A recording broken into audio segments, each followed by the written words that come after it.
Hello, it's Ravologist. It's been a while. I wanted to do a tutorial because that indeed has been a while since I've done one. And today the tutorial is going to be on how to make a old school Gabber lead. Ones that you would often see in the more older tracks from legends like CatScan, Neophyte, Nosferatu, and whatnot. Uh, yeah, let's get started. What I've got here is ReDominator, which is supposed to be a emulation of the old Alpha Juno 01 from Roland. Uh, Main thing that was really big with like Hoover sounds or just regular like leads was pulse width modulation, which uh, ReDominator has a great feature for. Uh, so yeah, uh, with ReDominator, you have a oscillator section here where you can specifically select a pulse width modulation option, and that's what we're going to do. And then if you look to where my cursor is at, we have a pulse width modulation slider and a pulse width modulation rate slider. What the just standard pulse width modulation slider does is it changes the uh, asymmetry of the pulse wave that we have. So before I do anything with it, this is what we have.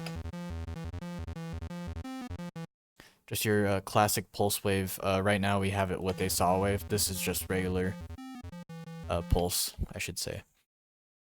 But then, once we start playing with the pulse width modulation slider, again, it's changing that asymmetry, kind of thinning out a little bit. So I'm going to leave it about here. And then, once you have that dialed in, you can start messing with the pulse width modulation rate,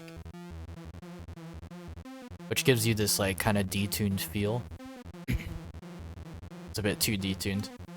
I think around here is a tasteful enough. We could see about maybe adding back in that saw wave.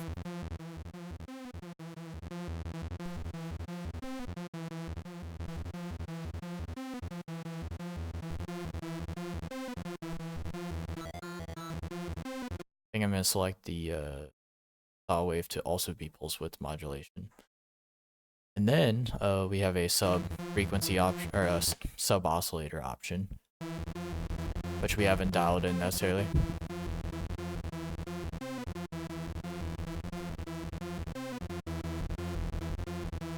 I think we're gonna leave that level of 1. Don't want it to be too high. So we already have really good rave lead. One thing we can do as well is add chorus. ReDominator has built-in chorus, so I'm gonna go ahead and turn that on, which adds even more detune. And if I mess with the rate, you get more options. But for the main sound, that's about all I want to do in ReDominator. There is a lot more you can do to get more complex patches, but I feel like at a basis, this is pretty good, especially for trying to incorporate this into other synthesizers. I feel that these are the things that you can do in other synthesizers that get the job done, and nothing that's too specific to ReDominator. All right, so yep, we have our lead sound. Now, what can we do to maybe make this feel a little more alive, a little more, more alive and more moving as it plays along? Well, we can do what was done a lot. I'm just adding a increase in the high section real quick, but that's not the main thing that I'm talking about here. I'm going to increase the high mid frequency section with a peak like this.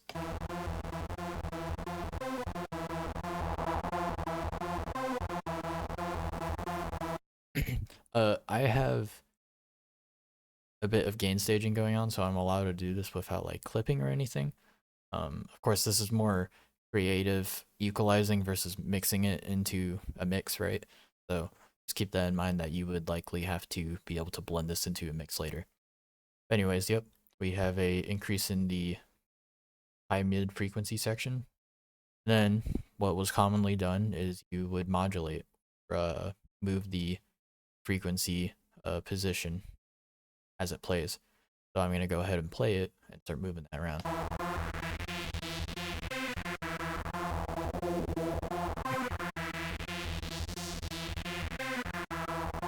It's kind of similar to what you would do with a acid bass line from like a TB303 or whatnot.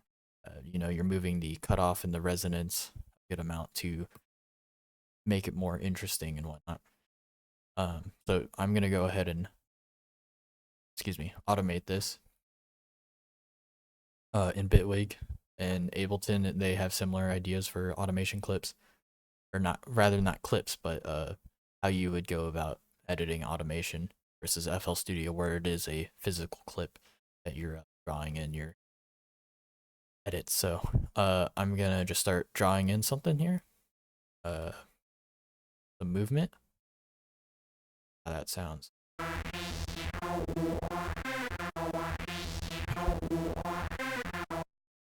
I like how that sounds. It's a bit fast, but honestly, for music like this, it's all about fast, you know? So that mainly gets after that main sound. And you're pretty much done. What you could then do maybe is make a return channel for your reverb, or a reverb rather, which I'm gonna go ahead and do. I'm gonna grab Valhalla Room I like. What I'm doing is I'm cutting out low frequency so that there's not a lot of low end coming from my reverb. You don't really want that. Kind of in the grand scheme of things for a mix, affects the low end, which low end is very important, and I'm trying to cut that out a bit. And then upping the decay a bit. I haven't even seen what this sounds like, so I'm gonna go ahead and dial in our synthesizer. You do it from here or in this window.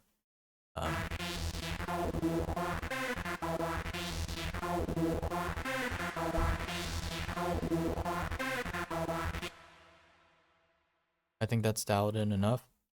I'm gonna do even more EQ just to cut out a bit more high end.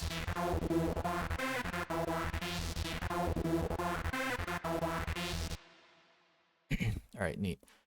One thing you could do to, now, not really sure if this was really done much in the old days, but what you can do now with technology, luckily, hold on, wrong compressor plus, is you can sidechain the reverb to your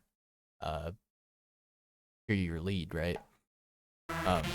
So that you can duck the reverb while it's playing, and then when it's not playing, it'll come back.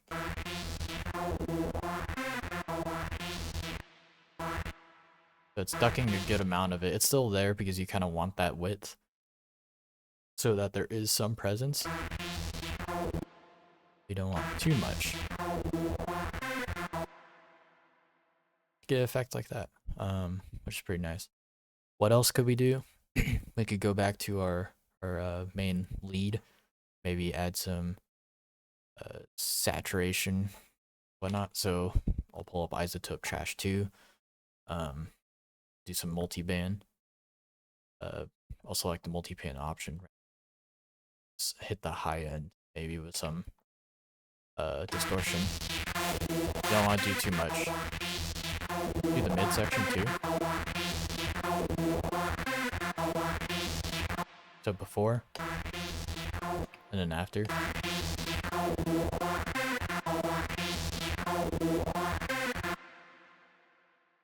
What else could we do? We could do a delay channel, maybe. I'm just gonna duplicate the settings, and I'm just gonna swap what is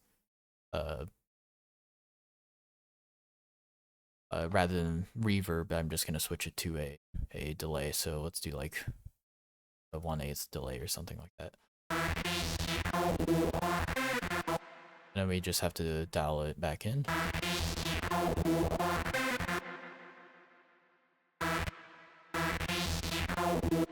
Now you have a pretty wide lead with all the turn channels going. Pretty much completes it. There is some other things you could do, I'm sure, but again, just basic tutorial for this. Using ReDominator. Maybe I'll do another video where it's making a Gabber lead in multiple different synthesizers to include CRM2, because I know CRM2 is the top one. However, I just like the ReDominator specifically has the things that were used on the Alpha Juno rather than all these other limitations. Sometimes help because it keeps you focused on certain. However, it does pull away from creativity. CRM2, maybe I could do pretty much the same lead and more, going even further. But again, to obtain the old school sound, I chose to just use something that was what was used back in the day. So I do want to leave with that. And then what you could do is just add some drums and whatnot, and this is kind of what our final product sounds like.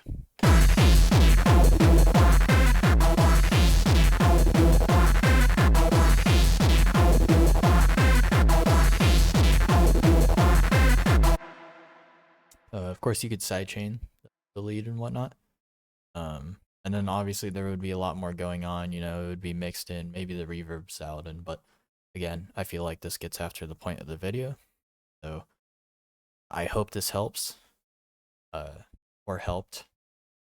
And if there's any questions or any requests for other tutorials, let me know, and I'll definitely try and get after them. It's something I want to get back into, as I've definitely stepped back from, making the videos I used to.